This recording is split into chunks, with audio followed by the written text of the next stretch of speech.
ပုံပြလေးတစ်ပုတ်ပြောပြမယ်အမေမရှိတော့တဲ့ဒါကြီးရဲ့အိမ်ပြန်ခင်း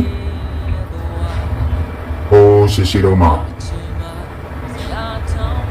အရန်ချစ်ကြအရန်ကိုတန်ရုံးစင်ကြီးရဲ့ဒါအမေတယောက်ရှိခဲ့ကြတယ်အဲ့ရဲ့ပုံပြလေးကိုကျွန်တော်ပြောပြမယ်ဟိုးရှိတော့မှပေါ့ညနေတကောင်မှာဒါကြီးတယောက်ပြည်တင်ပေါက်ကနေ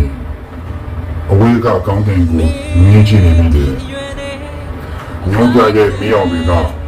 လင်းချင်နေတယ်နဲ့တူရဲ့ကဘာတွေကတော့မောင်မှတ်နေလို့ပါလေအရင်ကဆိုလွန်တဲ့ခါပုံးဆက်ပြီးအမိတန်လေးကိုနားထောင်လို့ညသေးတယ်အခုတော့အမိတန်ကိုကြားချင်ရင်အိမ်မက်တဲချင်စောင့်နေရတော့မယ်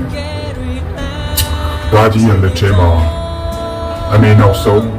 ချုပ်ပြီးသွားတဲ့အင်ဂျီလေးတစ်ချက်ရှိတယ်။အဲ့ဒီအင်ဂျီလေးကိုကင်လိုက်တိုင်းအမေရဲ့ကိုတွင်းနှံလေးကိုရနေတယ်ပါပဲ။ဒါကြီးအလုပ်တွေအရန်မပင်ပန်းစီနေအောင်ကိုကျမ်းမရခူးစိတ်ပါအောင်လို့မှာခဲ့တဲ့အမေရဲ့နောက်ဆုံးစကားတန်တွေကနားထဲမှာတဲ့ပင်ထနေတော့ပဲ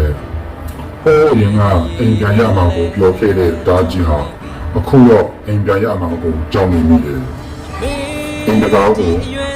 ဖွင့်လိုက်တာနဲ့ရှိကြုံမဲ့သူရှိတဲ့အိမ်ကိုကြီးဟာသူ့ကိုဝါမျိုးတော့မလို့ခံစားရလို့ပါအမေထိုင်တဲ့ထိုင်နေကြဂျင်ဂလထိုင်လေးကအခုတော့ပုံရတက်ပြီးသူ့ရှိလို့အမေကိုပြီးချင်လို့ဝေချတဲ့ဝါစားပီလေးတွေကလည်းဒီရုပ်ထဲမှာပိုင်ရှင်မဲ့ဆောင်းဆိုင်နေကြရတယ်အမေဒါအခုအောင်မြင်နေပြီဒါပေမဲ့တားရဲ့အောင်မြင်မှုတွေကိုကြည့်ပြီးပြုံးရမယ်အမေပြန်လာတဲ့လို့တားကြီးကကောင်းကင်ကိုကြည့်ပြီးတူတူလေးနေမိတယ်။မြေစကဘာပြင်ပေါ်ကိုစီချလာရင်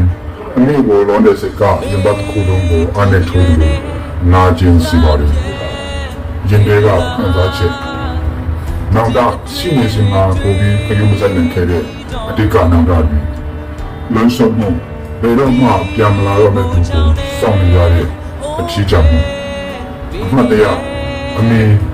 ချမ်းသာရတဲ့ပစ္စည်းတွေကနေအရှင်အမေမြတ်တာကိုပြန်လဲရှာဖွေခြင်းပုံပြလေးကတော့ပြတော့ပါပဲ